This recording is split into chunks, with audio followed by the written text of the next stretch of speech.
Hello student,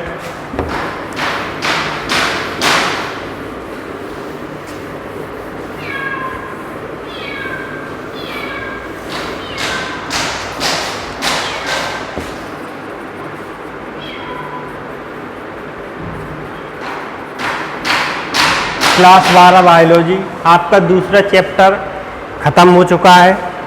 ठीक, अब जो हमने आपको कल एक ट्रिक भेजी थी उसमें लिखने को कहा था और आपका चैप्टर ख़त्म हो गया था। तो अगर लिखने में किसी को कोई प्रॉब्लम आती है या जो समझ में नहीं आता है तो वो आप हमें लिखकर भेज सकते हो। ठीक, क्योंकि लिखने वाला टॉपिक था तो इसलिए हमने भेज दिया। उसमें कोई ज़्यादा इतना दिक्कत वाली बात तो नहीं होनी चाहिए कि आपको समझ में नहीं आया होगा। ठीक, तो लिख लेना। अगर आपको कहीं प्रॉब्लम आती है तो आप हमें लिखकर भेज सकते हो, तो हम वॉइस के माध्यम से या फिर वहीं पर घर पर ही हल्का सा वीडियो बना के आपको भेज देंगे। ठीक, अब उसके आगे वाला चैप्टर देखो। अभी तो हमने एक कोष की जीव, ठीक, या अलैंगिक जनन के बारे में पढ़ा है। अब मानव जनन, जो तीसरा चैप्टर आता है, मानव जनन मतलब ह्यूमन रिप्रोडक्शन। अब मानव में जनन किस प्रकार से होता है? ठीक, तो ये तो आप जानते ही हैं कि मानव में जनन जो होता है वो किस प्रकार से होता है। ठीक, लेकिन हम उसे विज्ञान की भाषा में समझेंगे। ठीक, तो मानव में जनन के लिए दो चीज़ों का होना आवश्यक होता है, एक तो नर, दूसरा मादा। ठीक, स्त्री या पुरुष भी कह सकते हैं। ठीक, तो नर से क्या होता है कि नर से जो होते हैं नर युग्मक बनते हैं, मादा से मादा युग्मक।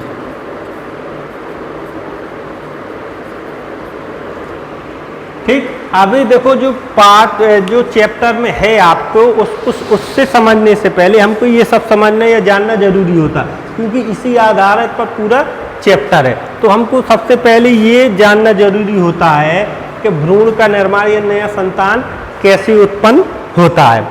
ठीक, तो जो नर होता है उससे नर युग्मक बनते हैं और जो मादा होता है उससे मादा युग्मक बनते हैं। अब दोनों को जब मिलन होता है, जैसे ये पुरुष हो गया, ये स्त्री हो गई, शादी हुई, ठीक, तो नर से क्या होता है? नर युग्मक निकलते हैं, मादा से मादा युग्मक निकलते हैं। ठीक, अब जब इनका निषेचन होता है या मिलते हैं तो क्या बनता है?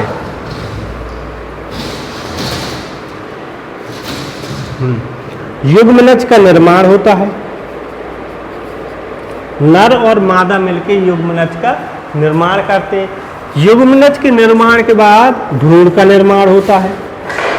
भ्रूण से फिर नया संतान उत्पन्न होता है। ठीक, भ्रूण से फिर नया संतान उत्पन्न होता है। अब क्या होता है, देखो एक चीज और ध्यान देने वाली होती है कि मानव शरीर की सिर्फ एक कोशिका ऐसी होती है, जैसे जनन कोशिका, जिसमें अर्धसूत्री विभाजन होता है। बाकी सभी कोशिकाओं में समसूत्री विभाजन होता है। अब जैसे नर है, ठीक, नर कोशिका है, तो जब इससे क्या होता है? दो अर्धसूत्री विभाजन होता है इसमें।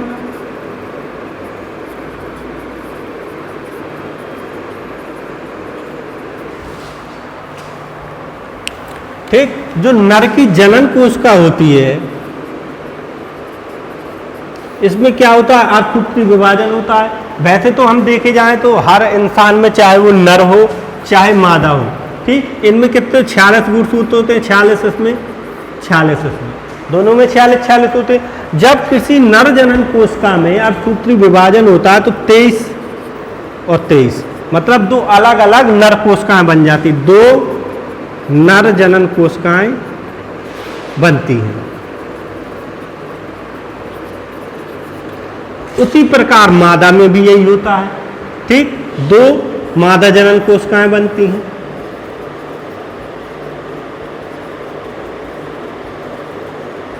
ठीक, तो 23 इसमें आ जाते हैं, 23 इसमें आ जाते हैं।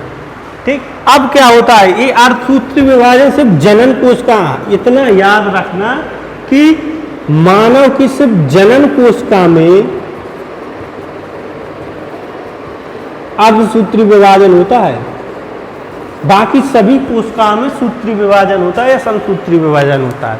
ठीक, तो जब अर्धसूत्री विभाजन होता है तो ये दो जनन कोशिकाओं में बट जाते हैं, तो एक जनन कोशिका हट जाती है, इसकी भी एक जनन कोशिका हट जाती है। ठीक, फिर इन दोनों में क्या होता है, संलयन होता है और युग्मनज का निर्माण होता है। फिर से कितने आ जाते हैं, 46 आ जाते हैं। अगर अर्धसूत्री विभाजन नहीं होता तो क्या होता, 46 इसके आते और 46 इसके आते, इधर कितने हो जाते, 92 हो जाते। तो ऐसा तो कोई जीव आपने सुना नहीं कि उसमें 92 गुणसूत्र हो, ना कोई इंसान सुना कि उसमें 92 गुणसूत्र हो, तो ये गलत हो जाता। ठीक, तो इसलिए अर्धसूत्री विभाजन होता है ताकि जो आने वाली संतानें भी हो उसमें भी 46 गुणसूत्र हों। बस फर्क सिर्फ इतना होता है कि 23 गुणसूत्र लेडीज के आ जाते हैं, मतलब मादा के आ जाते हैं, 23 जेंट्स के आ जाते हैं। तो मिलती, इन दोनों से मिलती जुलती संतान ही प्राप्त होती है। ठीक, इतना समझ में आ गया। अब इसके बाद निषेचन जो होता है इसके 3 घटनाओं में होता है। ठीक, निषेचन जो होता है उसकी 3 प्रोसेस होती है, 3 प्रोसेस में निषेचन होता है।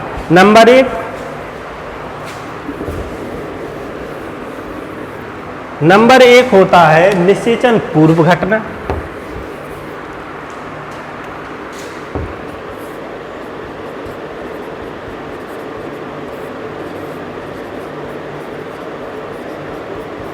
ठीक, निषेचन पूर्व घटना इसे कहते हैं प्री फर्टिलाइजेशन इवेंट। ठीक, दूसरा होता है निषेचन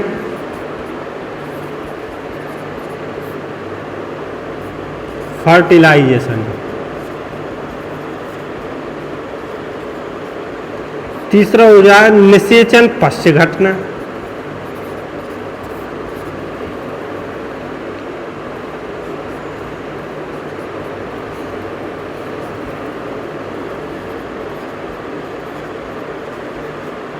पोस्ट फर्टिलाइजेशन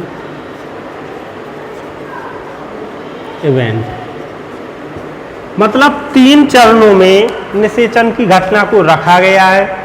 नंबर 1 है निषेचन पूर्व घटना, मतलब युग्मक बनने से पहले की घटना। ठीक, नंबर 1 निषेचन पूर्व घटना मतलब युग्मनज बनने से पहले की घटना, मतलब नर युग्मक कहाँ से निकलते हैं, मादा युग्मक कहाँ से निकलते हैं। ठीक, तो ये सब युग्मनज बनने से पहले की जो घटनाएं होती हैं वो सब निषेचन पूर्व घटना में रखी गई हैं।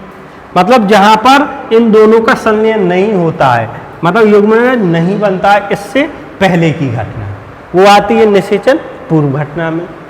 अब फर्टिलाइजेशन निषेचन मतलब युग्मनज बनने की जो प्रोसेस होती है वो निषेचन में रखी गई है। ठीक, और निषेचन के बाद भ्रूण कैसे बनता है, नया संतान कैसे बनता है, इसको निषेचन पश्च घटना में रखा गया है।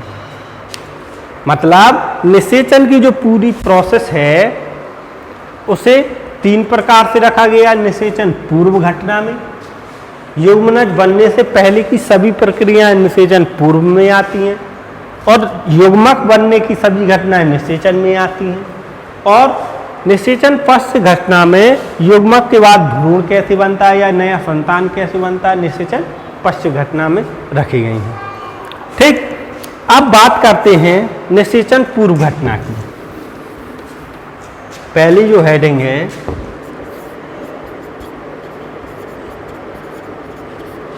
पूर्व घटना। ठीक, तो निषेचन पूर्व घटना को 2 भागों में बांटा गया है। एक तो युग्मक जनन,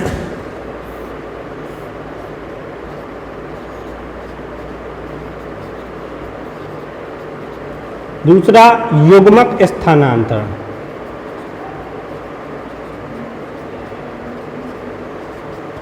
मतलब युग्मक जो जनन होता है वो कैसे होता है, युग्मक का स्थानांतरण कैसे होता है। जैसे नर से क्या निकलता है, नर युग्मक, ठीक,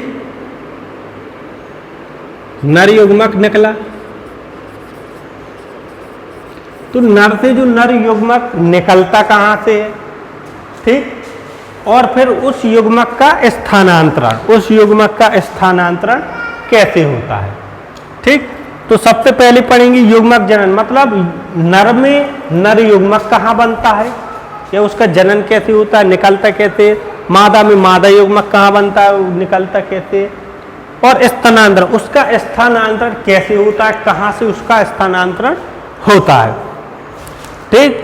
तो निषेचन पूर्व घटना को दो भागों में बांटा गया, एक तो युग्मक जनन, दूसरा युग्मक स्थानांतरण।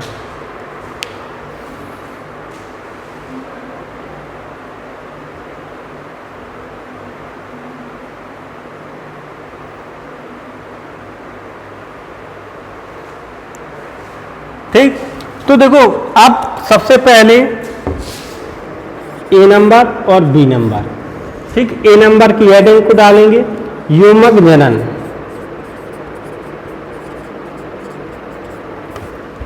देखो युग्मक के निर्माण की प्रक्रिया को युग्मक जनन कहते हैं, युग्मक बनने की जो प्रोसेस होती है उसे युग्मक जनन कहते हैं। जब युग्मक नर में युग्मक बनता है तो उसके बनने की प्रक्रिया को युग्मक जनन कहते हैं, ठीक। अब यहां पर युग्मक जनन भी दो प्रकार का होता है, एक तो नर में युग्मक का जनन होता है, दूसरा मादा में युग्मक का जनन होता है, ठीक। तो युग्मक जनन भी दो प्रकार का होता है, ठीक। अभी हम आपको सिर्फ समझा रहे हैं, इसको क्रमबद्ध तरीके से हम आपको लिखवाएंगे या पिक भेज देंगे, उससे आप लिख लेना, ठीक है।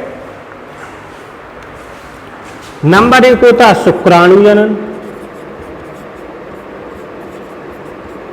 नंबर दो होता है अंडाणु जनन। मतलब नर से जो शुक्राणु निकलते हैं, ठीक, शुक्राणु का निर्माण होता है और मादा से अंडाणुओं का निर्माण होता है, ठीक। इससे नर युग्मक बनते हैं जिसे स्पर्म कहते हैं, वीर, और इससे मादा युग्मक बनते हैं जिसे अंडाणु कहते हैं, ठीक। तो शुक्राणु जनन में क्या होता है, नर युग्मक बनते, स्पर्म बनता है, और अंडाणु जनन में मादा युग्मक बनते हैं, ठीक। अब पहली हेडिंग लिखेंगे शुक्राणु जनन।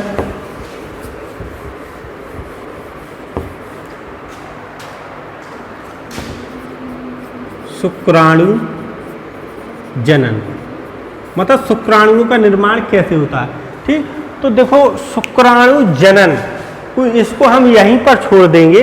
अब शुक्राणु जो बनते हैं वो कहाँ बनते हैं, नर में बनते हैं, ठीक। तो नर में जो लैंगिक अंग होते हैं, मतलब निषेचन के लिए कौन कौन से अंग यूज होते हैं, इसके बारे में हम चर्चा करेंगे थोड़ा, ठीक। कि जो नर होते हैं, नर में जो युग्मक बनता है उसके निर्माण में कौन कौन से अंग भाग लेते हैं, ठीक। तो नर में दो भाग होते हैं, एक तो होता प्राथमिक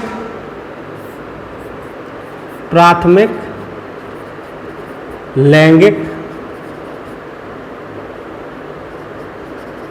अंग, दूसरा होता है द्वितीयक लैंगिक अंग। मतलब जो नर में शुक्राणु बनते हैं उसमें कौन कौन से अंग भाग लेते हैं, उनको दो भागों में बांटा गया है, प्राथमिक लैंगिक अंग और दूसरा द्वितीयक लैंगिक अंग। अब प्राथमिक लैंगिक अंग में क्या बनता है, शुक्राणु, वृषण होता है, वृषण मुख्य प्राथमिक लैंगिक अंग होता है जिसमें नर युग्मक का निर्माण होता है। जो प्राथमिक लैंगिक अंग में रखे गए हैं अंग को वृषण को रखा गया। वृषण क्या होता है, मनुष्य का मुख्य लैंगिक अंग होता है, यहीं पर नर युग्मक का निर्माण होता है, ठीक। वृषण क्या होता है, जो अंडकोश होते हैं शिश्न के नीचे लटके रहते हैं उन्हें हम वृषण कहते हैं, वहीं पर नर युग्मक का निर्माण होता है। ठीक, और दूसरा है सहायक ग्रंथि, वो द्वितीयक सहायक अंग। अब द्वितीयक सहायक अंग में जो द्वितीयक लैंगिक अंग है, सहायक लैंगिक अंग कर लो, द्वितीयक सहायक लैंगिक अंग। ठीक, इसमें कौन कौन से भागों को रखा गया है?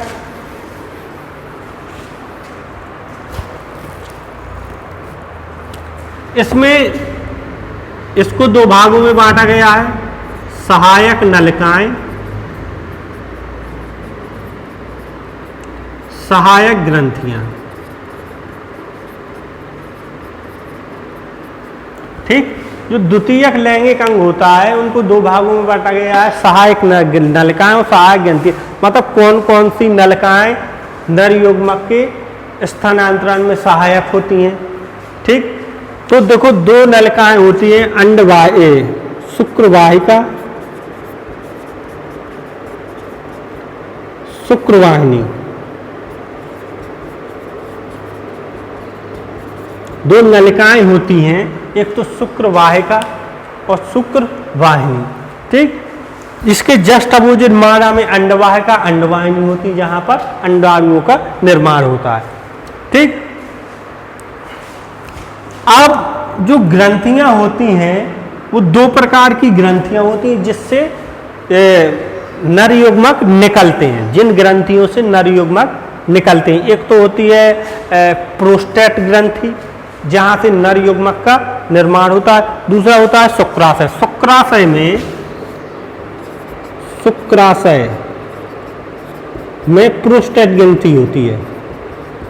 इससे क्या होता है, नर युग्मक निकलते हैं। ये सब वृषण के अंदर ही होते हैं।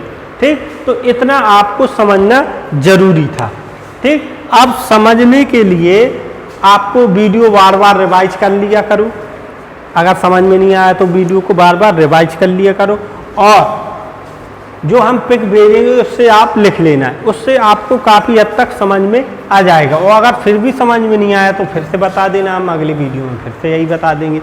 देखो है कुछ नहीं। ठीक, नर से नर युग्मक निकलते हैं, मादा से मादा युग्मक निकलते हैं। इनका संलयन होता है तो युग्मनज का निर्माण होता है। युग्मनज से बनता है भ्रूण, भ्रूण से नया संतान उत्पन्न होता है। अब ये सारी प्रोसेस तीन पार्ट में डिवाइड की गई है।